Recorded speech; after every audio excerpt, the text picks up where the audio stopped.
Mais bonjour à tous et bienvenue du coup à ce nouveau webinaire du Francia qui aujourd'hui est en partenariat avec Business France sur le thème de saisir les opportunités côté nord-américaine. Donc du coup, peut-être pour vous faire un petit rappel, donc du coup nous le Francia, on est une association qui a été créée en 2017 par les membres de l'écosystème. À l'époque, on n'était pas beaucoup. Aujourd'hui, on est quasiment plus de 300 membres et on en est extrêmement ravis, toujours avec l'objectif de faire en sorte d'accélérer le développement économique de l'intelligence artificielle dans tout le tissu économique français et européen, bien entendu.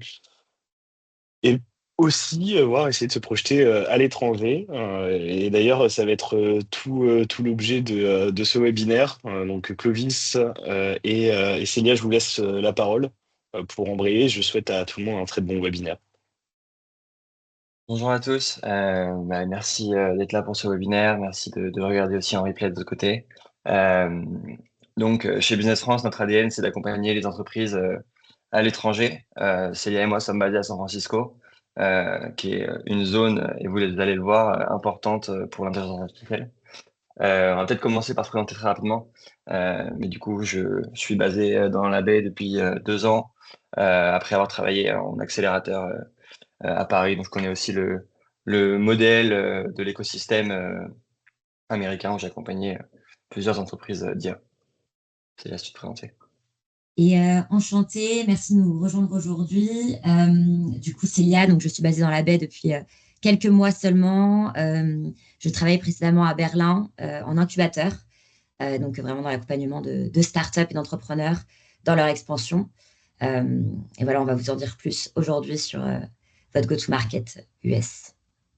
La manière dont on va fonctionner aujourd'hui, c'est qu'on va d'abord parler un petit peu du marché américain, puis redescendre un petit peu des insights qu'on a de nos speakers, de nos mentors sur nos différents programmes, et puis vous parler un petit peu de ces 10 programmes qu'on a sur le sol américain. Donc pour commencer avec le marché américain, ce qu'on va bien rappeler nous, c'est que alors effectivement non seulement les États-Unis ont un GDP qui est 2 fois plus grand que le français et 5 fois plus d'habitants, mais en fait si on regarde sur l'IA, c'est aussi 30 fois plus de licornes, 35 fois plus d'argent investi dans l'IA sur les 10 dernières années. Donc, c'est pas seulement parce que le pays est plus grand, c'est aussi parce que le marché de l'IA, l'adoption et aussi le nombre de personnes travaillant dans l'IA est proportionnellement bien plus important aux États-Unis qu'en Europe. C'est important de le mentionner d'abord quand on compare le marché américain et le marché français. Euh, ce dont je parlais avant, c'est que les États-Unis est le pays aujourd'hui leader dans la course à l'IA, notamment porté par un secteur privé qui est 4 fois plus grand que le secteur public en termes d'investissement dans l'IA, et notamment porté par les big tech, donc les GAFAM bien sûr, et puis aussi des VC qui sont extrêmement présents et agressifs sur les investissements dans l'IA, Leonard Horowitz et Sequoia, etc., qui attire aussi des entreprises étrangères sur le sol américain, ce qui aide à ce développement. Ce qui est important aussi de comprendre sur le marché américain, et j'imagine que beaucoup le savent déjà, c'est que il y a une région en particulier qui porte ce dynamisme dans l'IA, c'est la Californie. Euh, on voit depuis le lancement de ChatGPT une augmentation sur le deuxième graphique assez importante des investissements côte ouest par rapport au reste fait par les VC. Donc c'est vraiment la Californie qui porte cette explosion et cette valeur, ce dynamisme dans l'IA. Et donc en fait c'est une petite région très concentrée en fait dans les talents, dans les investissements et dans le dynamisme global du pays. Si on fait un petit zoom un peu sur ces chiffres, on a plus de 50 millions levés par des startups en IA juste à San Francisco. 50 milliards, pardon. Euh, 82% des investissements en GenAI sont faits dans la Bay Area en 2024, investissements mondiaux. Donc c'est une concentration en fait qui a nul équivalent au monde dans aucun domaine. Donc c'est assez important de le rappeler. Célia, peut-être si tu veux parler un petit peu d'un deuxième pôle d'IA intéressant dont on voulait parler aujourd'hui en Amérique du Nord. On a en fait en contraste avec San Francisco, on a Montréal qui est aussi en fait vraiment un hub de recherche en IA. On le voit, un hub de recherche académique et qui attire énormément en termes d'investissement étranger. Montréal a reçu entre 2018 et 2024 plus de 1,7 milliard de dollars d'investissement étranger directement reliés à l'AI.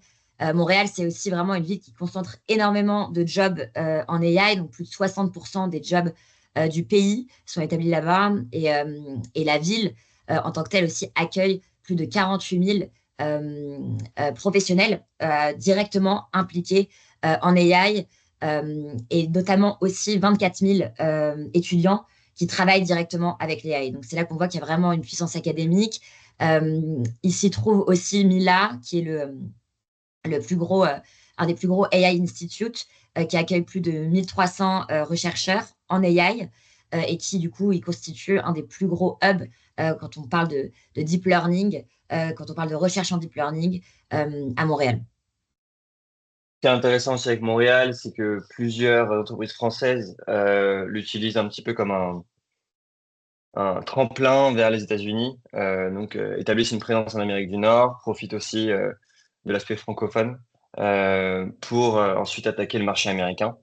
Ce qui était intéressant pour nous aussi de vous présenter, c'est que on a, de par nos programmes, 10 ans d'implantation, plus de 100 personnes de Business France aux États-Unis, beaucoup de retours sur des founders français qui sont allés s'exporter aux États-Unis et aussi beaucoup de relations et de mentors qui coachent ces startups-là.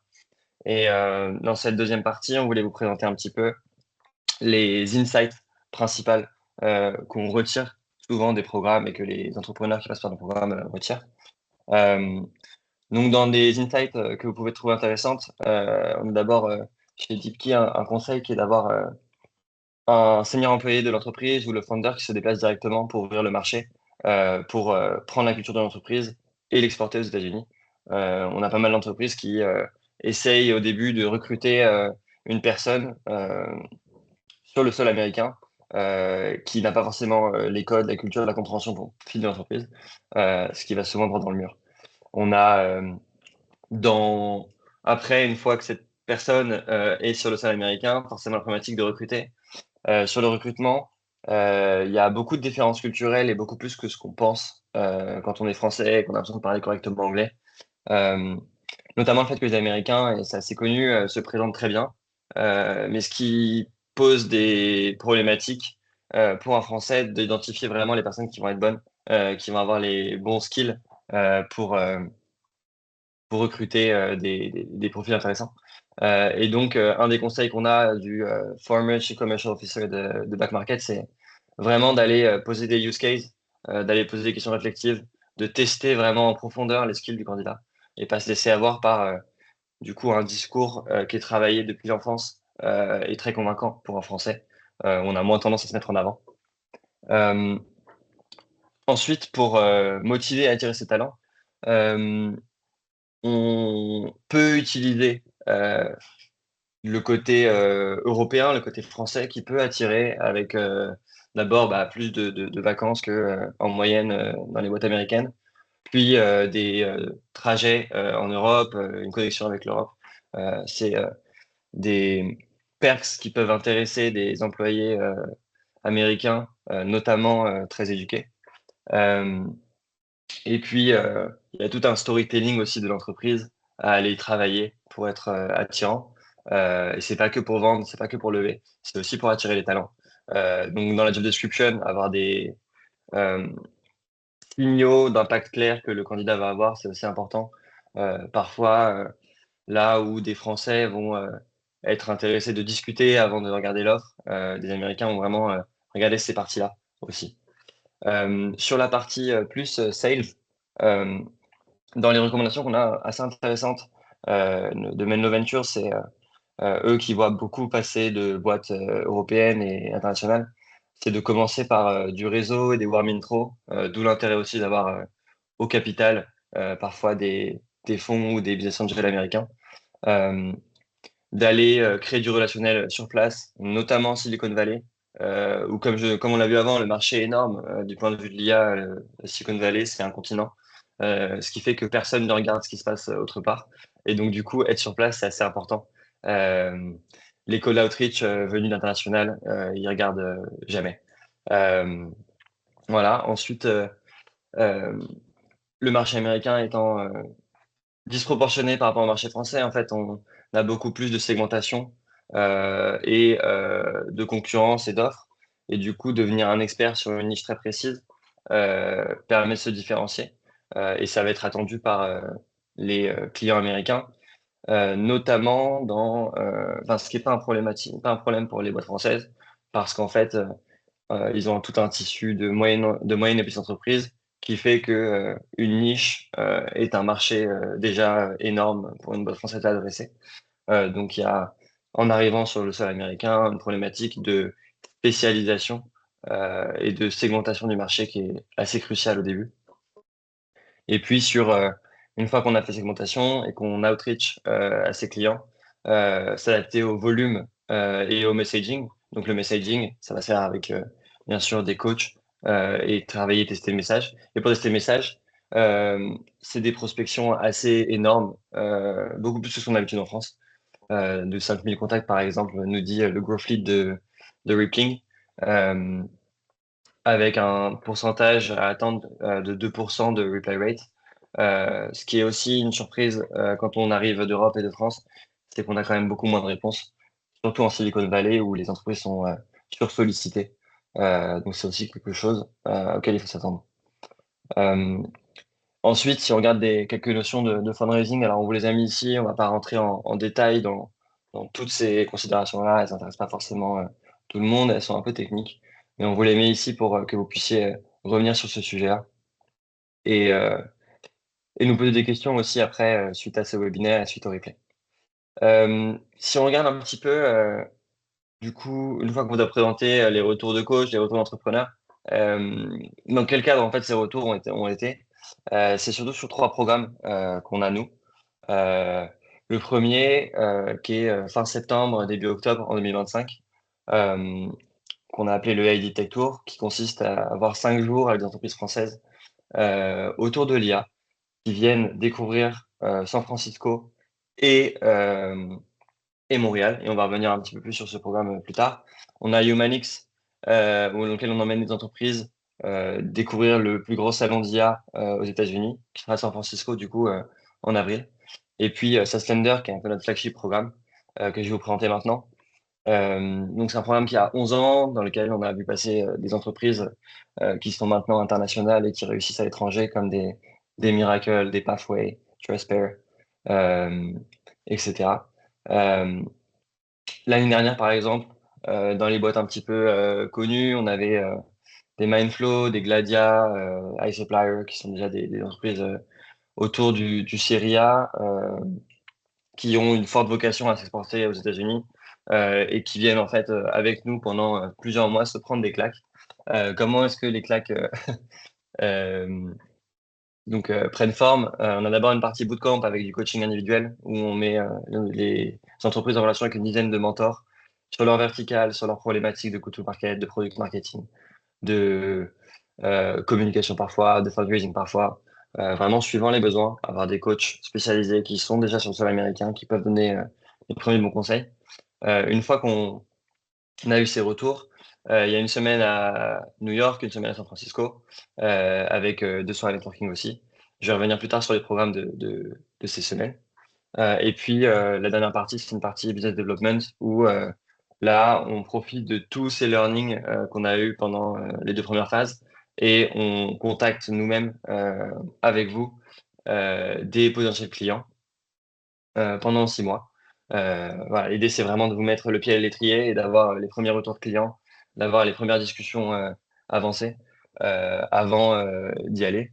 Sur ce programme, on a des retours des Gladia, des Mindflow, etc., qu'on avait juste avant, qui nous disent qu'ils gagnent entre 6 mois et 12 mois sur leur export aux États-Unis. Et un des KPI qui est aussi intéressant, c'est des entreprises qui rentrent et qui disent que sont pas du tout prêts et qui veulent pas y aller.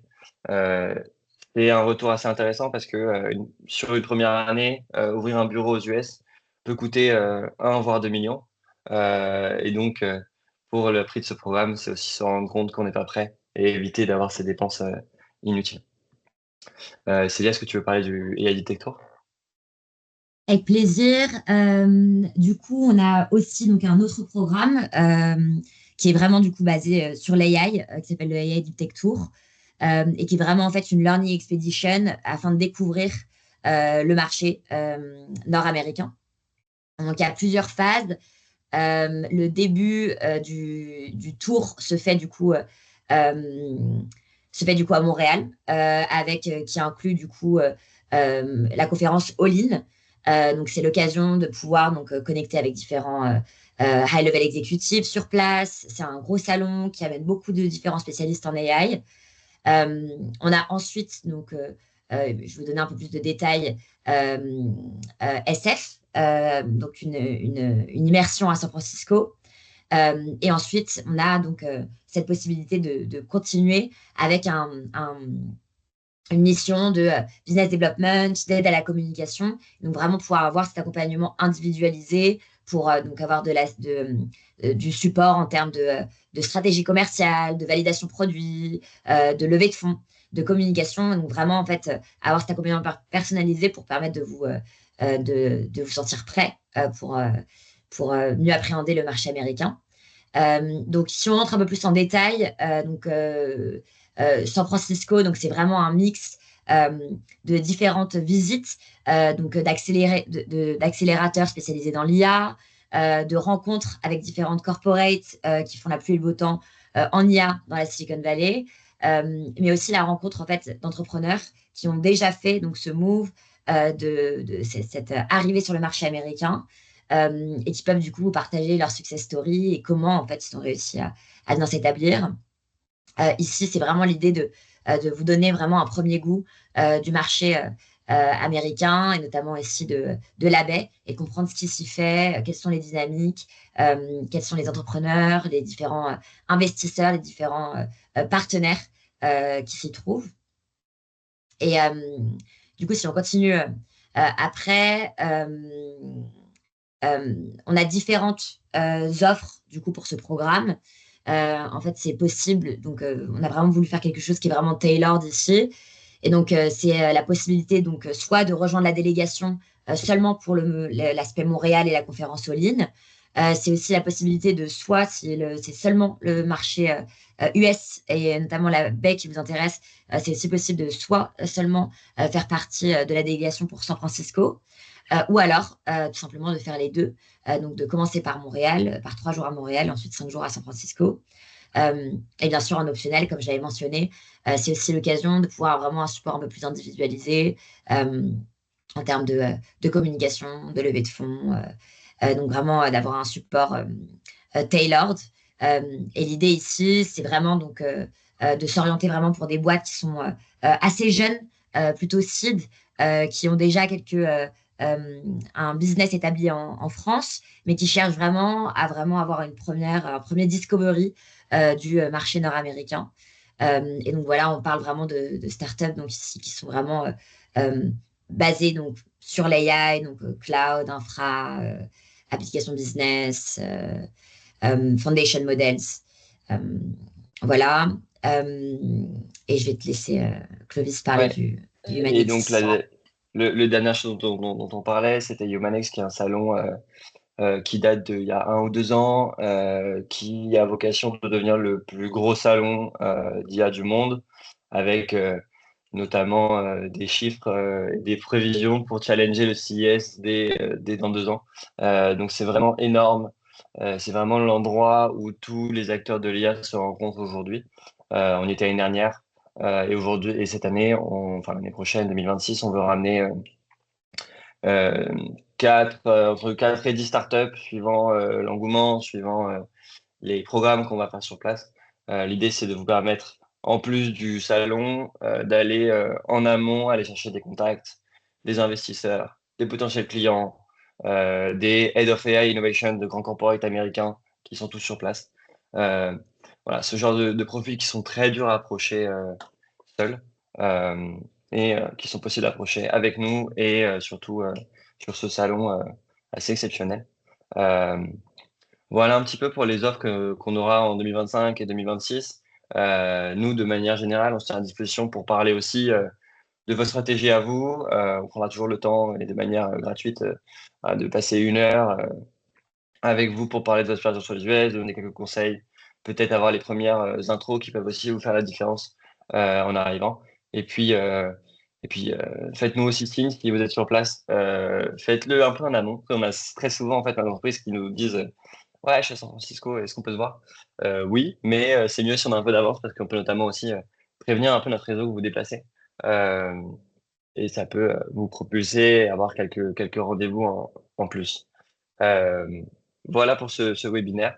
On prend toutes les questions que vous avez ici ou plus tard en ligne. Vous avez le contact ici.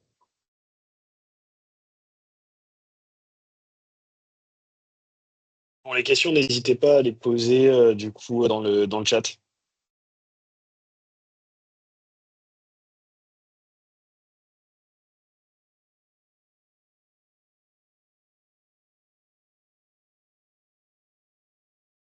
Et si on n'en a pas, écoutez, on finit ce webinaire comme ça.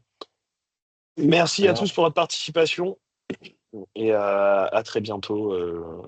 Du coup, n'hésitez pas du coup à contacter Clovis et Cécilia si vous êtes intéressé. Ou alors à me contacter moi et puis je vous redirigerai vers eux. Voilà, je vous Merci, souhaite à tous Mehdi. Merci. une très bonne fin de journée. Merci beaucoup. Au revoir.